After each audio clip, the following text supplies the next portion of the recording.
The involvement of sub-Nigerians in crime is not the only issue straining relationship between Ghanaians and Nigerians. There is also the issue of some of them involved in retail business. The leadership of Nigerian traders at Suame magazine in Kumasi say their members are living in fear after incessant attacks on them by their Ghanaian counterparts. Shops belonging to Nigerian traders have been shut, allegedly by Ghanaians who vowed to evict foreigners from the market. Kwesi Dabra has more in the following report. Suame magazine traders noted the call was not to intimidate foreigners in Ghana, but rather to encourage authorities to implement the statutory laws of the country without fear or favor. According to them, most foreigners in the retail business evade taxes as well as sell substandard products. They describe the phenomenon as a threat to consumers. Their goods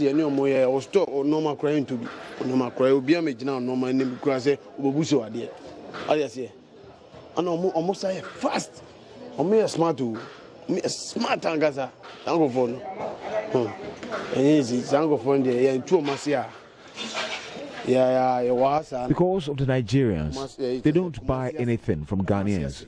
They have destroyed Kumasi. They bring in new substandard parts. Because of that, everybody wants the new and not the home use. We want them to engage in wholesale. GUTA, Hyundai, taxing, car, beer, walk more beer, I'm not on them banning. I'm to make a invitation. I'm a invitation on the about. No, my be no makoye. I like to say Nigeria no mako imitation no be go na yet. Imitation power no mako senior o me dangerous. I just say pakra an Kenya den ken hayo no mom neighbor no man nye. Ya wa absorber be friend kayaba. Oji original absorber kayaba. Na oji omo de original. Their goods are substandard and they are lots of imitations. Our leaders are not helping us also. They will sell to you at 2,000 cedis and retail at 1,500. We don't need them here. You can't do that in Nigeria.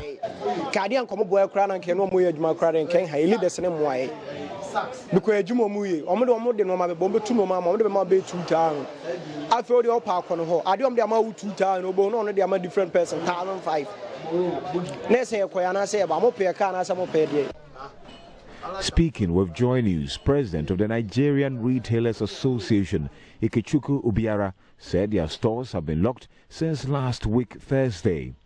He said the Ashanti Regional Police Command is in a meeting with both parties for an amicable solution. On Friday, we came back, they continued dissenting and the police intervened.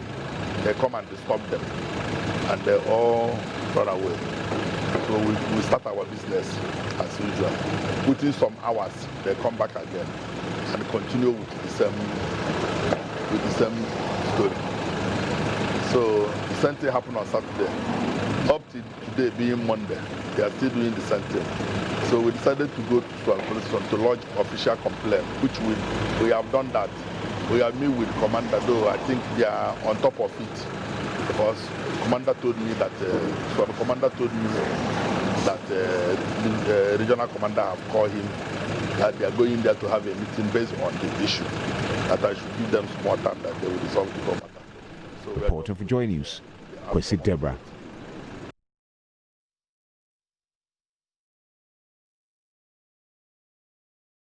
Let's get onto the phone line now and speak with the Ghana Union of Traders Association. Benjamin Yeboah is a National Welfare Officer.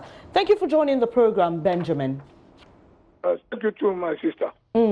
Now, this is not the first time the Ghanaian owners or shop owners at Suame magazine are shutting down or closing the shops of their Nigerian counterparts.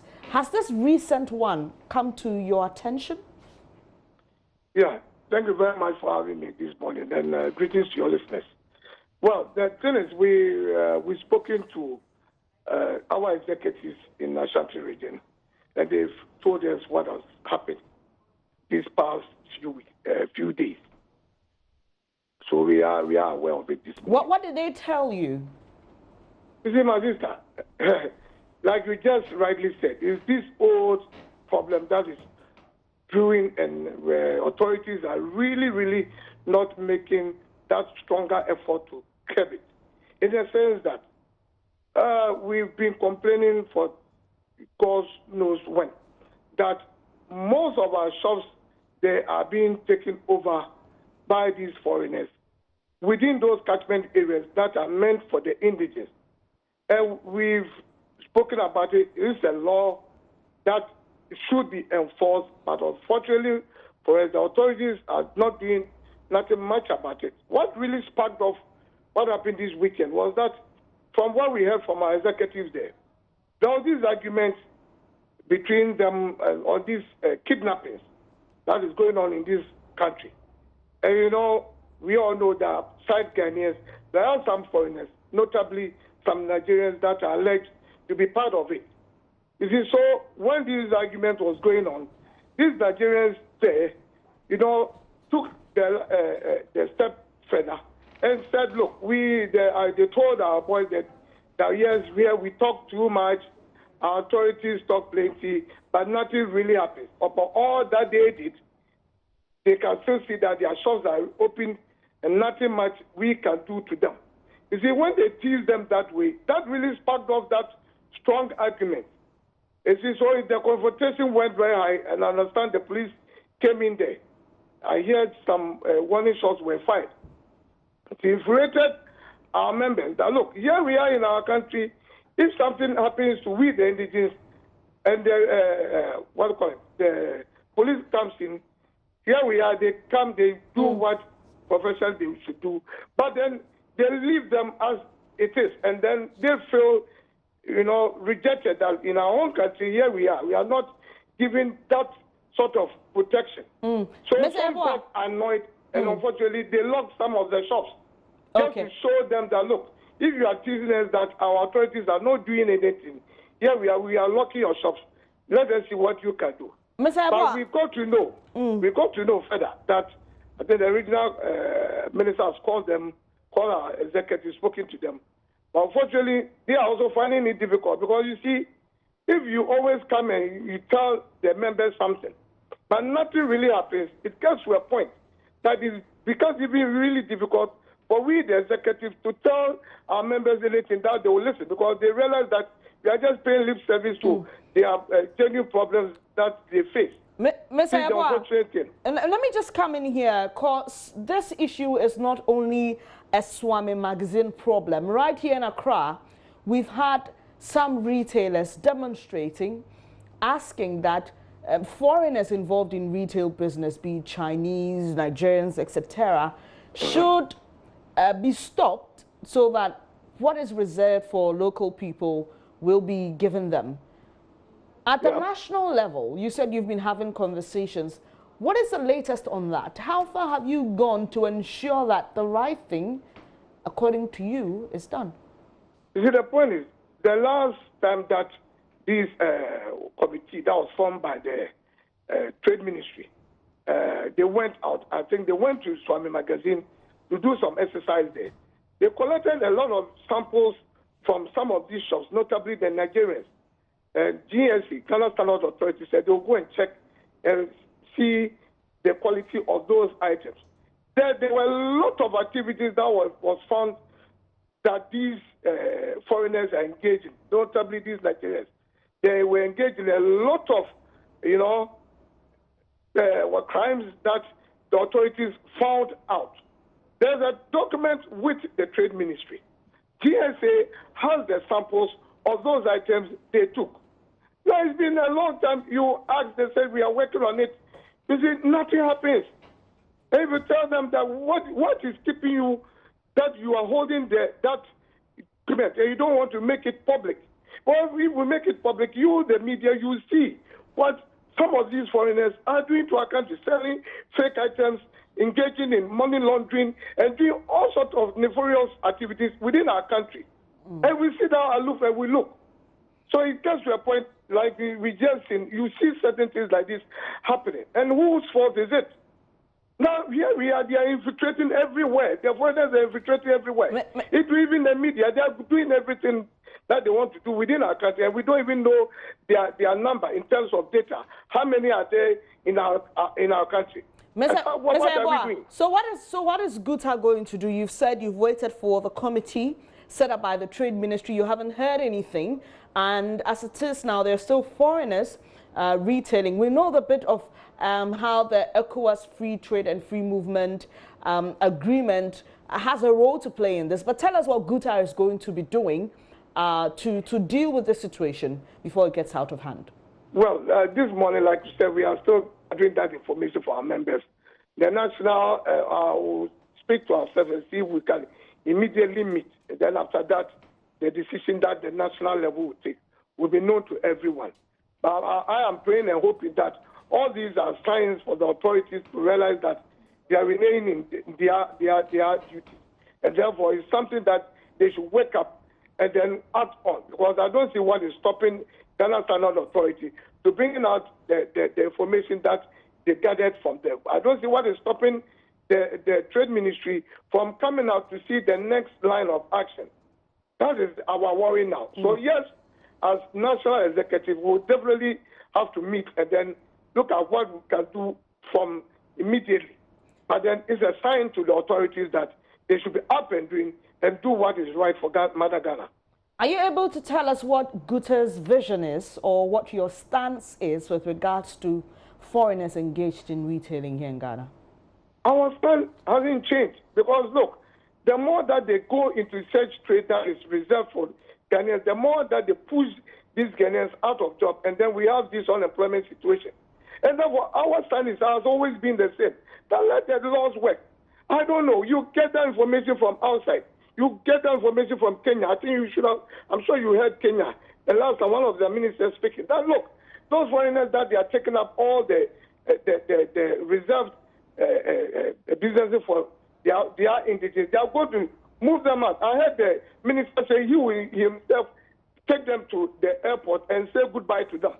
You see, so most of these countries are all doing something. The authorities, they are doing something that will, protect their entities. But what are we doing here? I don't just understand what is happening. It's a real shame for us. And I think that the government should do something before next year. Next year happens to be an election year. And I don't see how they are going to work on this because mostly an election year, most of the past government did not do anything when we got up to talk. So they should do something now. Thank you very much for your time. Benjamin Yeboah, National Welfare Officer of GUTA, and we've been having a conversation on the shutdown of some Nigerian-owned shops at Suame magazine by Ghanaian shop owners, and it's because he has just been telling us initially, we were told by the information on the ground that they're doing this because the Nigerians are pushing Ghanaians out of business. But we're just hearing from Mr. Yeboah that this was sparked by some argument between the Nigerians and Ghanaians over recent kidnappings and the power our security services or authorities have to deal with them. We'll be going back to that statement released by the Nigeria High Commission on how they think that there's a lot of stereotyping with how the media is reporting Nigerians involved in crime. We've been joined by a UK-based criminologist, Justice Tankebe. Thank you for your time this morning, sir. Thank you, sir. First off, what is your reaction to the response from the Nigerian High Commission? I think the issues portion that he raises is similar to the one that I have discussed with your colleague, I thought last week, which is that when it comes to issues about immigration and crime, there are complexities involved, there are dangers involved in making simplistic conclusions, and therefore we need to be cautious in that sense.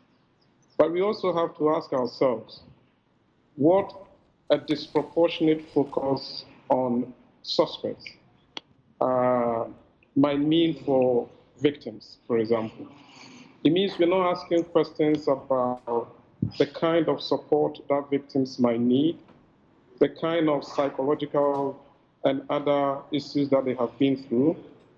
What is it about the routines of victims that might make them vulnerable to kidnapping, regardless of the national identity of the kidnappers? I don't think a focus on national identities addresses any of those issues. And that is where I think the media needs to be careful, because some of the headlines are out of proportion. Mr. Tanki, but when you say out of proportion, what do you mean? For example, we've been picking reactions, and we are journalists ourselves, and the question is, if the police says we've arrested 7 people who are suspected to have kidnapped some 2 young ladies, and the ringleader is a Nigerian, how do you go about reporting that without probably fueling the sentiments that you are anti-Nigeria or, you know, promoting xenophobic sentiments? I think both the police and the media have got a responsibility to prioritize the things that might help us to address the problem. And part of those issues has to do with the effectiveness of our police service. How are they responding to issues like this? We know that kidnapping is not a new phenomenon in Ghanaian society. There were years in very recent past, 2013-14, for example, where quite a high number of kidnapping cases were recorded. What sort of analysis have the police done on the nature and seriousness of these kidnapping cases? What interventions did they put in place to reduce the number of cases in the subsequent years? Why have they not done a similar thing? And what kind of support do victims need? I think those are the questions. Of course, the police might want to put forward a particular perspective on the issues. But the question is whether journalists should be asking, I think, more critical questions about what can be done to address issues. I am not in any way suggesting that dealing with, for example, border situations, cross-border data sharing among police forces might not help us. It would certainly help us, but we have to try to understand that foreigners are not spirits. They are humans who experience the same strains, the same conditions that indigenous experience, which might make them vulnerable to this sort of action. So what kind of resilience, what kind of issues can we address locally regarding police effectiveness, regarding victims and their sense of awareness in order to prevent these offenses from happening? Those are the critical issues. Nationality hardly adds any insight to the issue.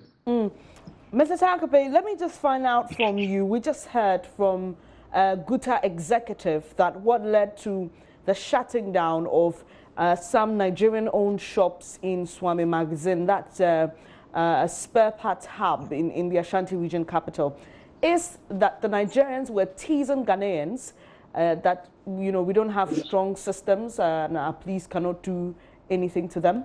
How do you think, in the wake of all that is happening and the reportage of, you know, Nigerians involved in crime, how do you think Nigerians living in Ghana should be handling themselves? Everyone, okay, Nigerians living in Ghana who might become victims of, if you like, stereotyping, vigilante attacks, need to be mindful of their security, just as any other Ghanaian needs to be mindful of his personal security. I don't really want to make the responsibility of tackling our crime problems that of foreigners. That is a really important issue. The responsibility lies with us as a society in terms of the kind of criminal justice reforms we need and how those reforms might help us to address those problems. So, okay, if we were to look at crime statistics by Ghanaians, just Ghanaians, and we find that a particular ethnic group or section of Ghanaian society is disproportionately represented in those statistics, what are we going to do? Are we going to say that those people from that region, from that ethnic group, somehow have a burden of responsibility to deal with the problem. Or we have to tell ourselves what kind of fundamental underlying issues are at present here, and how can we deal with those issues? And how can we help victims? That is a really critical issue. Look at the Takoradi incident. We have for a long time been so disproportionately concerned about the suspect, about their nationality, that we are not asking questions about the psychological well-being of the victims' families. We are not asking questions about the initial police response. I apologize for that. The initial police response to these incidents, and what kind of reforms do we need so that police services will prioritize serious offending, so that initial reaction to those cases will be swift and increase our chances of resolving them. All right. That is the critical issue, much more important than nationalities of individuals. And before I ask you my final question, I must say that we here at JoyNews have visited the families. We've done stories about their welfare, and we've spoken to police, and so we've done some holistic analysis on this issue, especially with the Takoradi girls. But my final question to you is on the issue of cross-border crime and the cultures change, and people share culture as we migrate and learn from other people. New stuff are introduced. There's a way that people meeting and living together introduces people to one culture or the other. There's this suggestion that the influx of Nigerians in the country is highly linked to some crimes that we are reporting now. As a criminologist, tell us how that works, really, how people move from one nation to another and are likely to introduce new forms of crime, and how to deal with it, basically. First of all, of course, JoyNews is to be commended for the efforts in trying to bring the issue, especially of the Takoradi kidnapping situation into the fore. Okay, so I think we live in a world today of what we call a globalized society, cross-national movement of people, and they move with particular beliefs, particular mindsets, and all other issues that go with that. And the challenge for individual police services is how they can have some information to be able to track people who might have criminal histories come to their countries. And I think that's the first important issue to bear in mind. The other important issue for us is that whatever the values, whatever the beliefs people bring into our society, and unfortunately, we can do very little about those values. Whatever they bring to our society, our responsibility is to make sure that we have local communities that do not become vulnerable to those kind of values and belief systems. That's our challenge.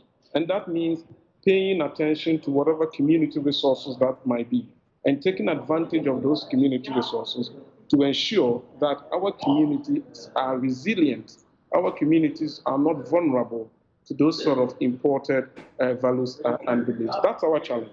That really is our challenge. A twofold challenge of strengthening local communities, paying much more attention to community policing and other community resources that we can harness, and of course, paying attention to our borders and making sure that people who are coming in, we have some knowledge of who they are and are able to track some of their activities. That's our challenge when we look at some of these issues. But mind you, anytime we have had these reports about kidnapping, almost every time, it's not just foreigners who are involved, it's also local Ghanaians who are involved in some of these cases. And that has to be a double focus in trying to deal with those issues.